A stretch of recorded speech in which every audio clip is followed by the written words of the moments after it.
Munchkins and viewers alike, it's me, Munchie, here at Munchie's Place for Homeless Pets, where I rescue and foster hamsters, gerbils, and mice. And my rescue is a foster-based rescue, so I have volunteers and stuff. But the reason why I'm doing introductions like that is because this is an introduction video to a specific hamster at the rescue. Now, there's two different types of intake stories. There's going to be rescues where we go out and try to get that animal that is being rehomed, whether it be ASAP posts where they're like, oh my gosh, I'm moving right now, or oh my gosh, I have no place for this animal, could you please take it? Or anybody out there is gonna take it. There's animals where they're just really neglected and we have to step in. But there's also intakes where people surrender animals directly to us because they appreciate what we do and they have reached out to us. So when I say surrenders or when I say rescues, I'm talking about two different things. So in this situation, this story of Princess Penelope is who we are calling her today. She is a rescue story. We are taking her out of a bad situation, as you see the cage right behind me, because I'm going to show you what she came in here in a second. But we take them out of bad situations and hopefully make that a better situation for them. So Penelope here was last year's Christmas present to a very young son of a family. And so I'm surprised she even lasted a whole year, because a lot of the times when people get a Christmas present, it goes back a month or two later. We found out from the person that she's been wanting to rehome this hamster for a very long time. They just haven't been able to get around to it. And so their move has kind of pushed them to get the hamster seen and for somebody to come pick up the hamster and take it off of their hands. Yeah, it's not gonna be a pretty story here. So before we jump into what happened, because there's like three sections of it. There's the rescue ad that we found online that was her ad. There was the interaction with the owner at the time and what we got a sense of and questions and answers that we got. And there is also the overall evaluation of her now in our care. But before we paint a picture, I do want to make a note that sometimes there is stories that I will say that absolutely infuriate me.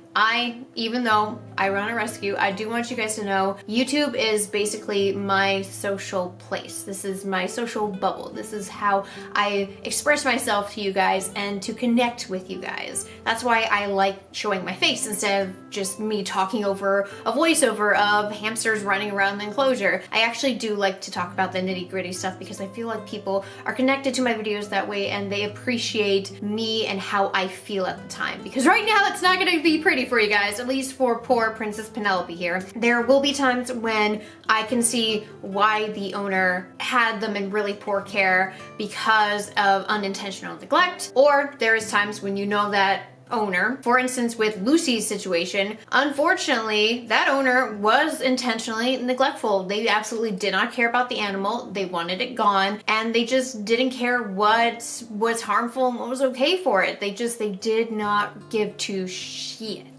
And there will be situations where I will press on them being neglectful, really, really neglectful. And there will be times when I'm like, okay, at least they listened. At least we gave them some advice and told them this and that. So there's always going to be that side of the story that you might not be there. You might not be picking up on what we pick up when we interact with these people. And that's a disconnect here. I try my best to tell you how the situation went, what I felt, and there has been people kind of twisting it and saying, oh no, this is the intent, or no, this person's absolutely garbage. I've had some sweet surrender and intake stories and rescue stories where the animal wasn't too bad off. They just didn't have a place for it to go and they were scared about having the wrong people go after their animal. So whatever rescue or surrender intake story you hear from Munchie's Place, please always remember to be respectful and just kind of listen and know how I feel. We gotta remember not to stress ourselves out because it's not in our control. Penelope's ad I have on my phone here goes a little something like this. 1-year-old hamster with cage and food. She is very sweet and handled daily. She is healthy. She eats a diet of pellets and fruit and veggies. We say she, but aren't positive this is what the pet store thought when we got her. Her name is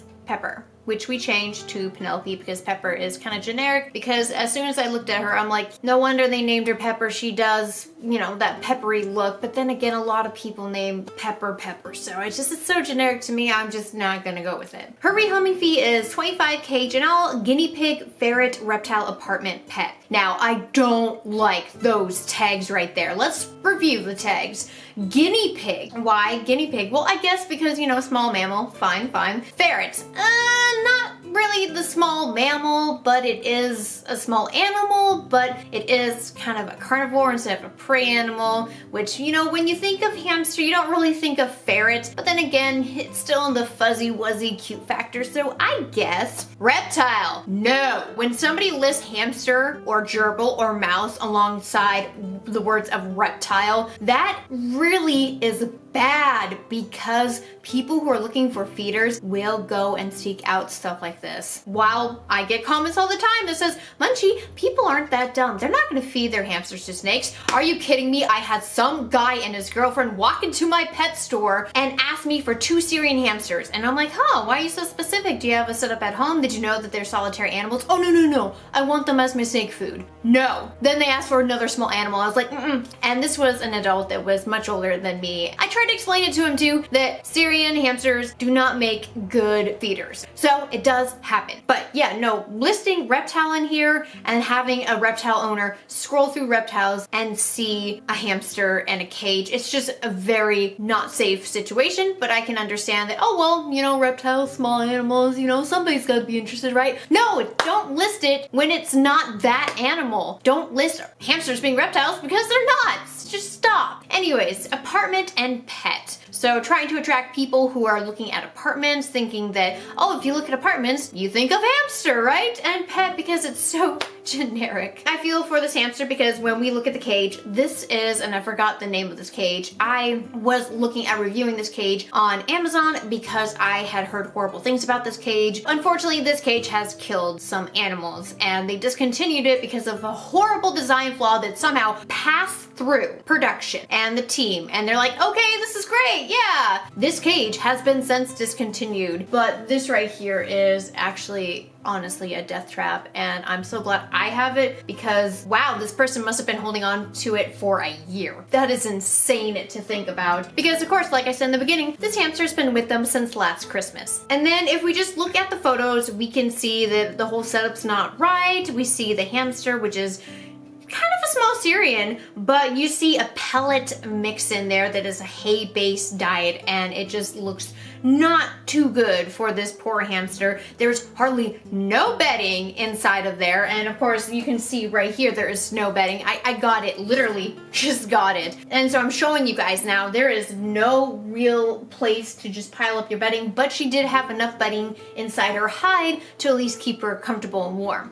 But there is some issues with this here. And so these are the notes that I want to tell you about from this person, because this person gave my poor volunteer the weirdest vibe, and hearing the story about this hamster is very alarming and concerning. So these guys said that they were moving. Unfortunately, the way they said it, they made it sound like, you know, we're just getting rid of some items here and there. We're just getting rid of pets that we don't really have any value, you know, interacting with anymore. So it turns out the son had other animals, and in order to decide whether or not they want to get rid of the hamster or get rid of, say, for instance, the 2 turtles that the son had, the son wanted to keep the 2 turtles because it's less maintenance, and the mother wanted her son to clean out this enclosure every 2 days. Apparently he didn't like doing it, so he didn't want the responsibility anymore. I don't like hearing that, but okay.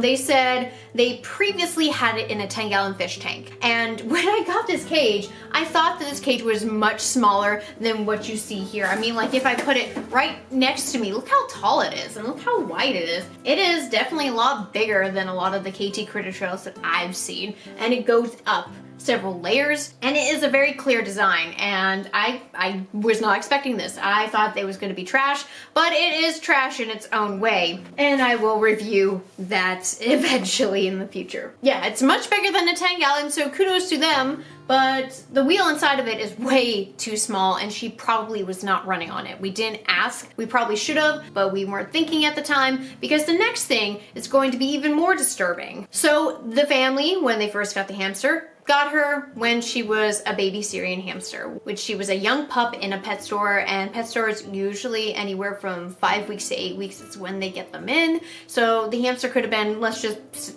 pick an average of like 2 months. She could have been 2 months old when they first got her, which that's still very small. And as soon as she got bigger, the family was concerned. They were wondering why this hamster kept growing. And they went to, and I'm not gonna say the name because I want to actually go in and investigate this pet store, but there's a pet store in Snohomish County, Washington that specifically told them, oh, your hamster's overweight. What? Yeah, so right now your seed mix you're feeding them, that's baby food. That's too high in calories for them and nutrients. You need to switch them to their adult food. Okay, what's the adult food, Mr. Pet Store employee at this very well and established joint up in Snohomish County? Well, that is this food.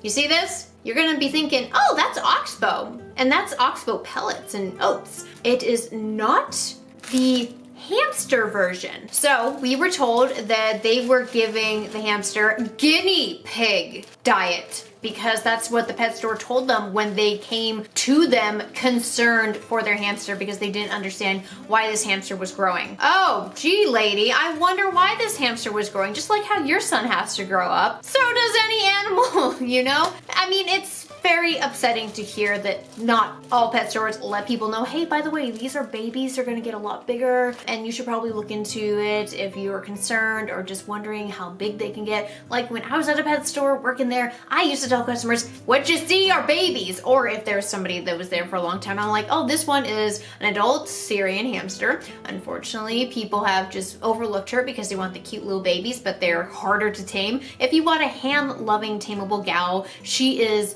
probably going to be your best bet. I used to make sure people are aware of their temperament, of what is a benefit and what is a not so beneficial to them if they are looking at getting a new pet. No, apparently this pet store employee said guinea pig food. So she's been fed for God knows how long guinea pig blend.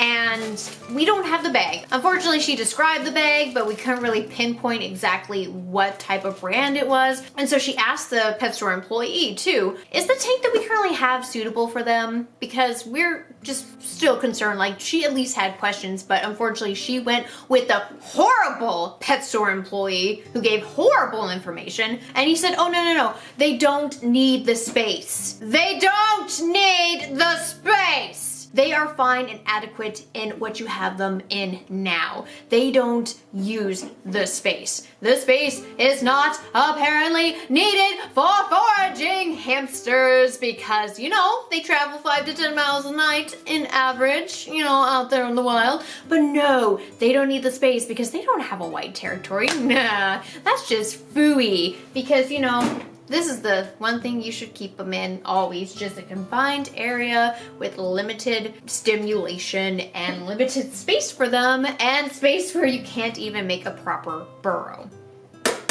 So she fell for it. Now, whether you can say that you absolutely hate that this woman fell for the stupid pet store employee at this one place, or you just want to throw all of your anger and rage and frustrations on that pet store employee because he horribly messed up, intentional or not, to this poor hamster and her fate of just being stunted because unfortunately, yes, she is underweight. Her sides are sagging where they should have had meat on her bones, have a nice little fat going on, you know, the belly and everything. No, she is slim, she is flabby, she is small. She is smaller than my stunted boy Crackle. And Crackle is actually much bigger than what he was. Like, he got this weird growth spurt, I want to say a couple months ago, where it didn't look like he was doing good. And then all of a sudden he was doing fine and seems to be gaining weight weight at a very older age in his years, because he's over a year old now. But he was from Ginger's litter, malnourished and stunted, and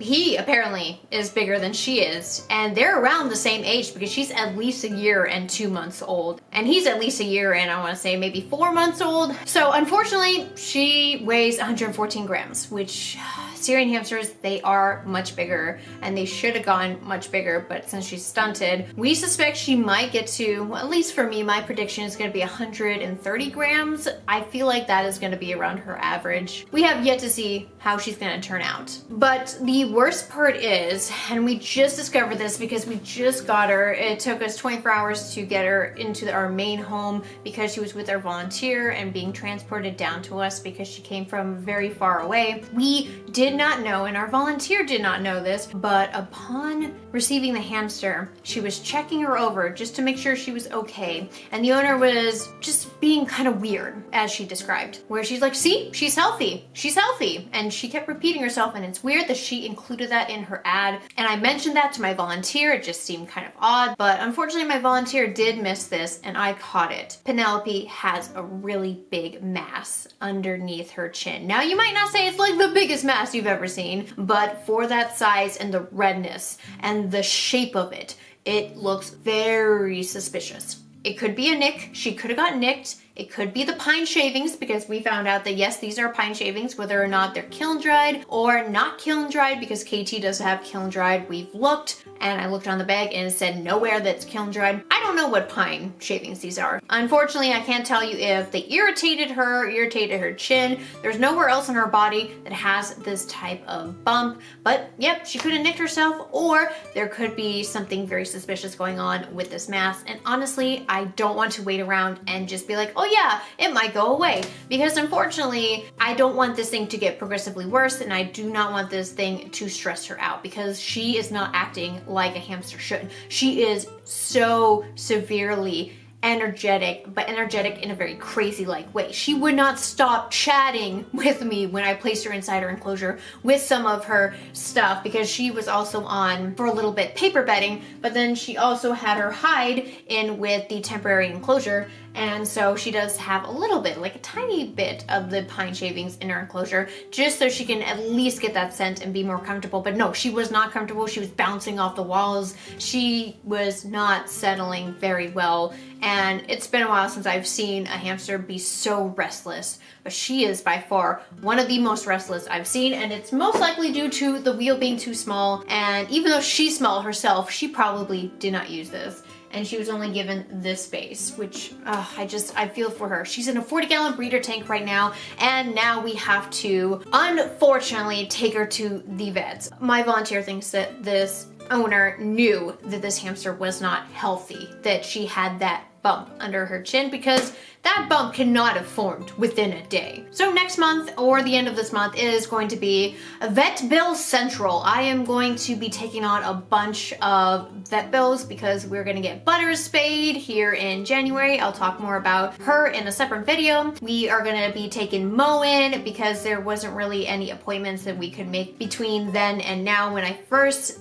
introduced Mo to the rescue, we were monitoring, observing, because we believed it was a pop cyst that he had on his chest. Turns out, nope, it looks like it's getting bigger, and we really definitely need to check that out. But yeah, no, we gotta take Mo in. So at the same time as we take Penelope in, we're gonna probably ask him if we can also have Mo in and do a double inspection on 2 hamsters that have outside masses. If anybody wants to support the rescue, please check out the Instagram account. It has information there. We do have a PayPal directly for vet bills, but that is for people who absolutely do want to help out. I'm just putting it out there because sometimes you do require at least a little bit of help, or just see if anybody is willing to help you alongside this journey of making sure these animals get the medical care they need. And some people just feel bad that they can't adopt this animal that they've fallen in love with on screen and on Instagram, and they want to help out. And I do so appreciate it. This is not begging. This is just reaching out to you guys and saying, hey, if you are willing to help,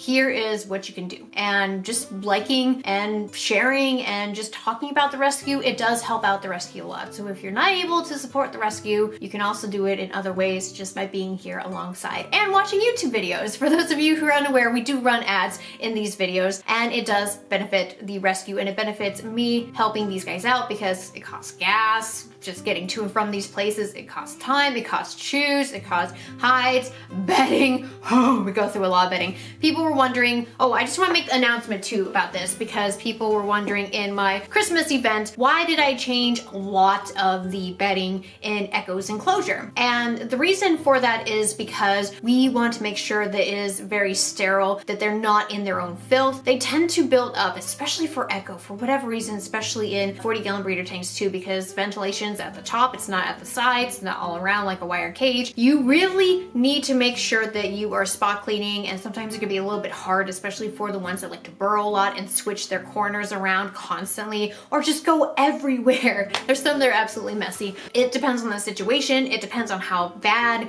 it smells in there. You want to make sure that you are keeping that area sanitized. At the rescue here, we pay attention closely to just sanitizing correctly, making sure that they don't get sick, that everything's okay. We still have their bedding from previously and scatter it all around, making sure at least it's still there. And there's also the thought of contamination. Now, you don't want your enclosures to be contaminated with anything that carried over from the other enclosure. And in the past, we've had seed ticks. I haven't talked about it yet, and this is like the third or fourth time I've mentioned it in a video, and you still don't know the story. So I would have to explain it. Look at me and my hand gestures here. I want to make sure we are doing a thorough job. It is going to be different from, say, your cages, because your cages are going to be different from my cages, and your bedding is going to be either higher or lower than what the bedding is currently at, and you're going to be spot cleaning as often, less often, or more often than I am.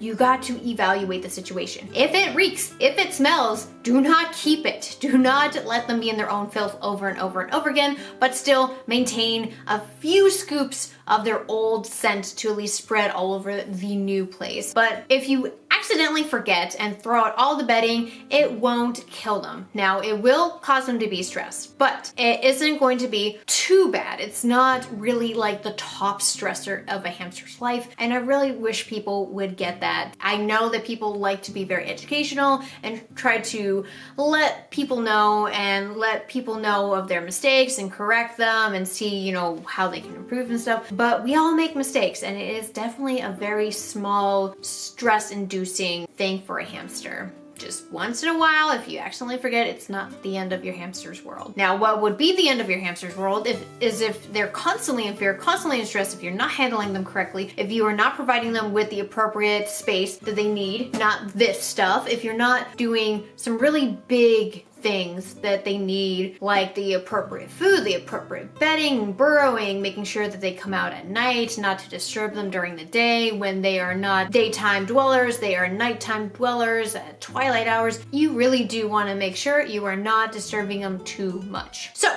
that's all I want to say, and wish Penelope luck, and thank you again for all the support, and just pay attention to Instagram to learn more about the upcoming vet trips. And thank you so much. If you liked today's video, hit like to show support, comment down below with anything you'd like to say, and subscribe if you're new here and would like to become a part of the Munchkin family. Thank you guys so much, and I'll see you in the next video. Bye bye!